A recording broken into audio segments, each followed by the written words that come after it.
Shalom. फिर से मैं आप सभी को स्वागत करता हूं। तो आज हम लोग फिर से प्रार्थना के विषय में बात करने जा रहा है, क्योंकि हम लगातार ये प्रार्थना के विषय में ही संदेश देते जा रहा है। आज भी हम प्रार्थना के बारे में देखेंगे। जैसे कि मेरे पिछले संदेश में कह चुका हूं कि प्रार्थना एक विश्वासी को बहुत ही जरूरी है। हर एक व्यक्ति जो परमेश्वर को विश्वास करते हैं, उसका जीवन में प्रार्थना एक बुनियाद के समान है। जितना अच्छा बुनियाद हम बना पाएंगे, उतना बढ़िया आत्मिक जीवन हम जी पाएंगे। मतलब परमेश्वर को प्रसन्न करने वाला जीवन हम जी पाएंगे। और मैं ये भी कह चुका हूं कि प्रार्थना परमेश्वर के साथ एक अच्छा संबंध बनाना है। प्रार्थना की मतलब ही परमेश्वर के साथ एक अच्छा संबंध बनाने का जगह है, परमेश्वर के साथ एक अच्छा रिश्ता बनाने का जगह है। बहुत सारे लोगों को यह पता नहीं है कि प्रार्थना क्यों किया जाते हैं, क्योंकि बहुत सारे लोग प्रार्थना में मांगते जाते हैं। वो दो प्रभु, ए दे प्रभु, वो पूरा करो प्रभु, मुझको वो वीसा दो प्रभु, मैं उस देश में जाना चाहता हूं प्रभु। मांगना गलत है बोलकर मैं नहीं कह रहा हूं, मगर प्रार्थना केवल मांगने के लिए नहीं बनाया गया है। ये प्रार्थना हम सभी विश्वासी करना है। बाइबल में लिखा है हम परमेश्वर के साथ एक रिश्ता बनाने के लिए बुलाया गया है। तो रिश्ता बनाने का प्रथम माध्यम यदि कुछ है तो वो है प्रार्थना। तो ये प्रार्थना हर दिन हम परमेश्वर के साथ करना है, ताकि हमारा रिश्ता परमेश्वर के साथ दृढ़ मजबूत होते आगे बढ़े। आमीन। तो प्रार्थना हम कैसे करना चाहिए? प्रार्थना में कौन सी प्रार्थना बहुत प्रभावशाली प्रार्थना रहता है, कौन सी प्रार्थना उत्तर या जवाब लाता है, हम देखते जा रहे हैं। तो प्रार्थना में क्या रहना चाहिए, प्रार्थना किस तरह करना चाहिए, हम लोग इस पिछले संदेश में हम देखे हैं। वो है कि प्रार्थना में विश्वास रहना चाहिए। हम जब प्रार्थना करते हैं परमेश्वर के सम्मुख में आकर, हम विश्वास के साथ प्रार्थना करना चाहिए। आमीन। ये पिछले संदेश में भी कह चुका हूं, आज भी उसी के ऊपर मैं थोड़ा ध्यान देना चाहता हूं। देखिए, विश्वास के साथ प्रार्थना करने के द्वारा आपका प्रार्थना सुनाया जाएगा। और वो विश्वास क्या है? इब्रानी पुस्तक 11 अध्याय 6 पद में 6 पद में लिखा है कि विश्वास यह है कि हम ये विश्वास करना चाहिए कि परमेश्वर है। परमेश्वर है कि मतलब परमेश्वर जीवित है। हम जिसके पास आकर प्रार्थना कर रहा है वो मूर्ति नहीं है, वो चुपचाप आपका प्रार्थना को सुनकर चुपचाप रहने वाला नहीं है, आपको रेस्पॉन्ड करने वाला है, आपको उत्तर देने वाला है, आपका प्रार्थना को सुनने वाला है। मतलब हम जिसके पास आकर प्रार्थना कर रहा है वो जीवित परमेश्वर है। आमीन। दूसरा, हम परमेश्वर के पास आकर हम परमेश्वर के सामने हमारा प्रार्थना निवेदन रखने के वजह वो निवेदन का प्रतिफल जरूर परमेश्वर देगा बोलकर हम विश्वास करना चाहिए। यदि आप विश्वास के साथ प्रार्थना नहीं करेंगे तो कभी भी आपका जीवन में प्रार्थना का उत्तर को नहीं देखेंगे। आप यदि हो सकता है आपका अपना ही जीवन के लिए प्रार्थना कर रहा होगा, हो सकता है अपना परिवार में किसी व्यक्ति के लिए प्रार्थना कर रहा होगा, आपका जॉब के लिए प्रार्थना कर रहा होगा, आपका बिजनेस के लिए प्रार्थना कर रहा होगा, आप किसी भी चीज के लिए प्रार्थना कीजिए, मगर उस प्रार्थना में विश्वास के साथ आप जब परमेश्वर के पास आकर अब प्रार्थना करेंगे तो वो प्रार्थना सुनाया जाएगा बोलकर वचन में लिखा है। विश्वास के बारे में बाइबल में बहुत सारा ऐसा संदेश है। और मैं कल ये भी उदाहरण दिया है कि एक सूबेदार किस तरह विश्वास के साथ यीशु के पास आकर अपना दास लकवा बीमारी से दुख में पड़ा था, उसके लिए किस तरह विनती किया। यीशु के पास आकर और किस तरह उस दास के लिए विनती किया, उसकी बातों को सुनकर किस तरह यीशु रेस्पॉन्ड किया, वो सारी बातों को मैं इस पिछले संदेश में मैं बोल चुका हूं। यदि आप चाहिए तो इससे पहले वाले संदेश में आप जाकर सुन सकते हैं। मगर आज भी विश्वास के ऊपर ही मैं बताना चाहता हूं कि हमारा प्रार्थना में विश्वास रहना चाहिए। आमीन, हालेलुया। अपना चेलों को इस विश्वास के बारे में यीशु मसीह सिखाते हुए कहता है, यदि तू विश्वास के साथ इस पहाड़ से कहोगे, इस पहाड़ से आप बोलेगे, ए पहाड़ तू उखड़ जा, तू इधर से निकल जा, जाकर वो समुद्र में जा बोलकर यदि तू इस पहाड़ से आज्ञा देगा तो वैसा ही होगा। मतलब परमेश्वर वो पहाड़ को एक उदाहरण के रूप में क्यों कहा? ऐसा कोई चीज नहीं है तू प्रार्थना करने के बाद वो नहीं होगा। यदि तू विश्वास के साथ प्रार्थना करेगा, चाहे वो पहाड़ भी क्यों ना हो, वो हट जाएगा। इसकी मतलब यह है कि पहाड़ जैसा कोई समस्या तेरे जीवन में होने से, पहाड़ जैसा कोई संकट आपका जीवन में तू महसूस करने से, जब आप विश्वास के साथ आप प्रार्थना करेगा और उस समस्या के साथ बोलेगा, बात करेगा और वो चीज आपका जीवन से हट जाएगा बोलकर कह रहा है। तो हम विश्वास के साथ प्रार्थना करना चाहिए बोलकर हम सीखा है। दूसरा, विश्वास के साथ प्रार्थना करने के समय में हमारा विश्वास की प्रार्थना में संदेह नहीं होना चाहिए। आमीन, हालेलुया। तो विश्वास के साथ प्रार्थना कर रहा है क्या?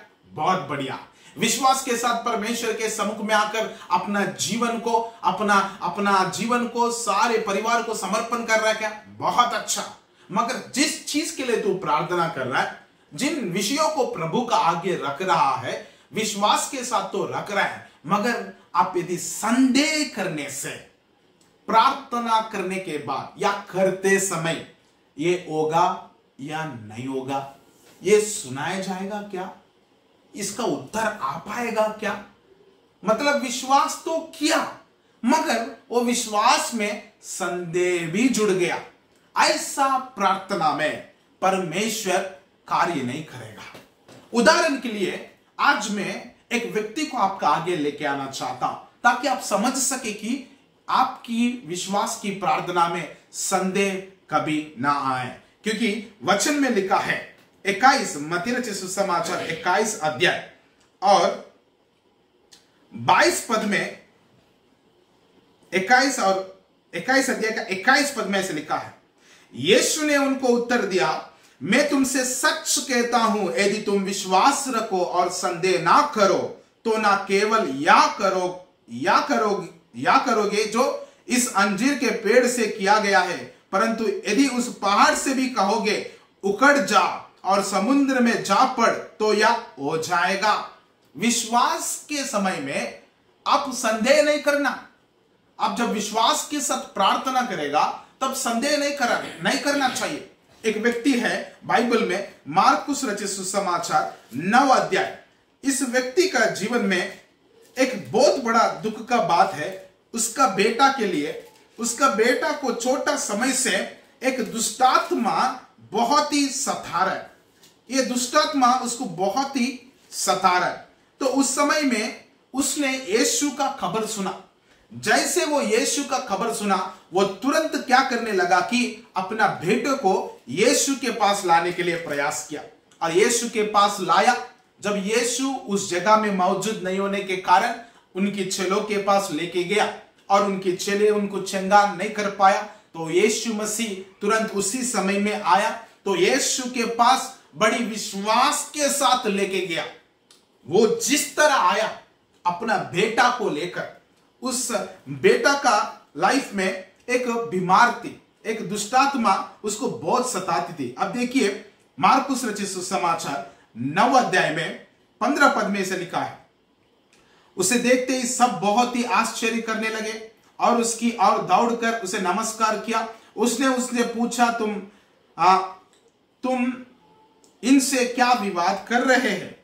18 पद में, जहां कई 17 पद में, भीड़ में से एक ने उसे उत्तर दिया, हे गुरु, मैं अपना पुत्र को जिसमें गूंगी आत्मा समाई है तेरा पास लाया था।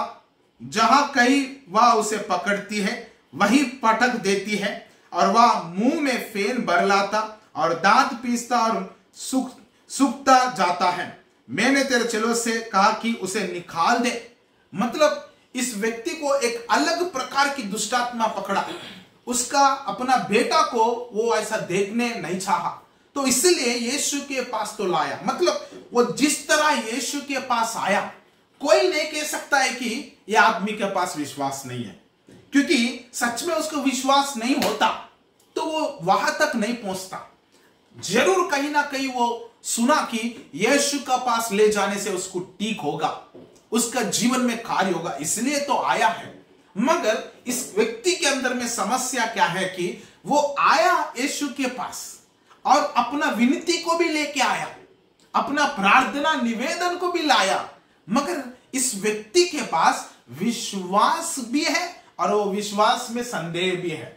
मतलब उसको आधा विश्वास है, यीशु ठीक कर पाएगा, मगर उसके बाद शायद कर पाएगा होगा।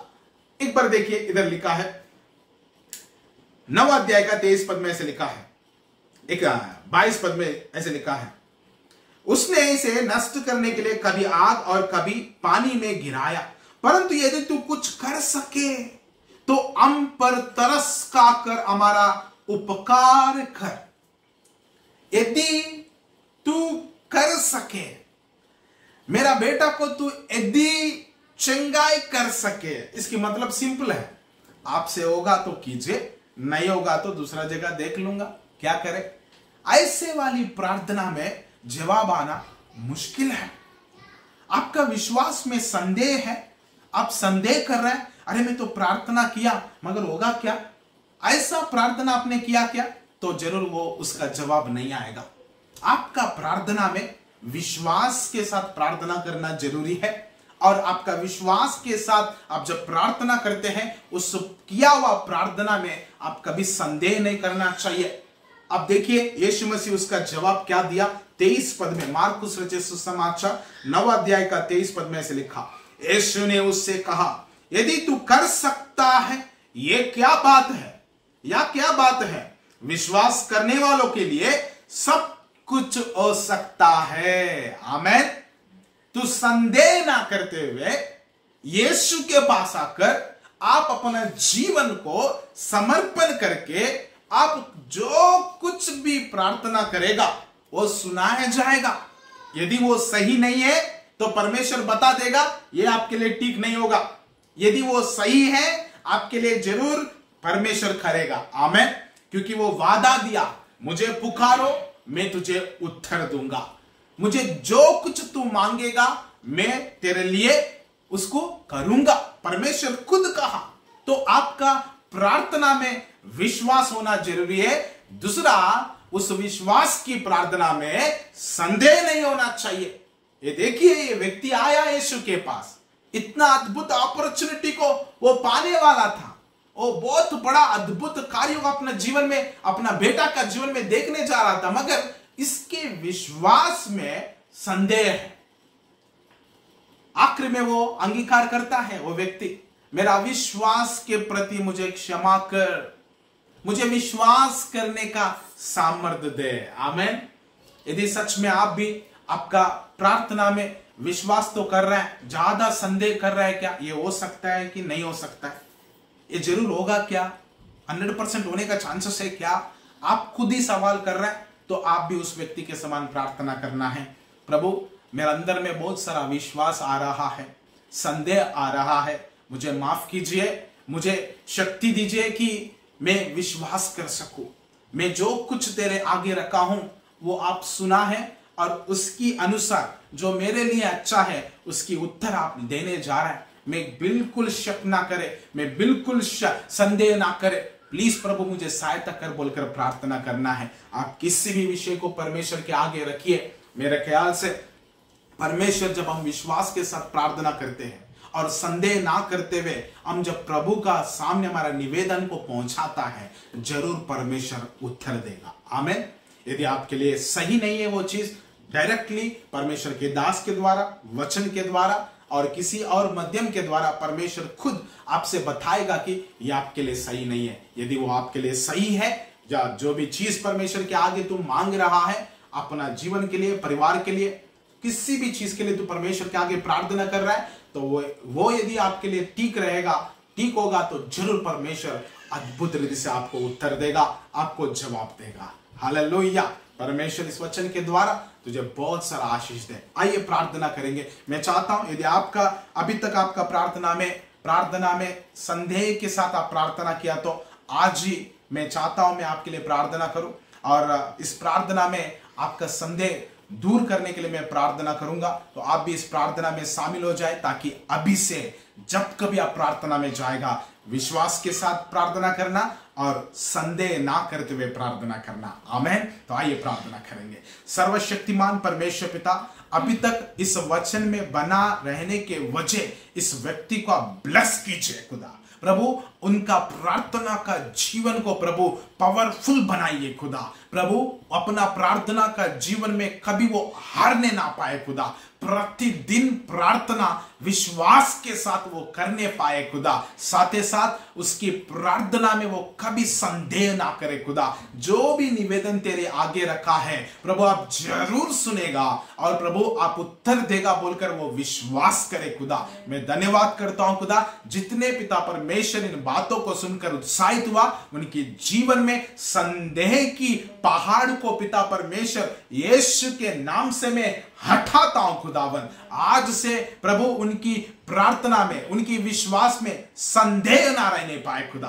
धन्यवाद परमेश्वर, इन बातों में आपने आशीष दिया, वचन में आशीष दिया, जितना सुना उन सभी को वो उत्साहित कर दे खुदावन। सारे बात आपके हाथों में सौंपते हुए मांगते प्रार्थना यीशु के नाम से, आमीन। May God bless you.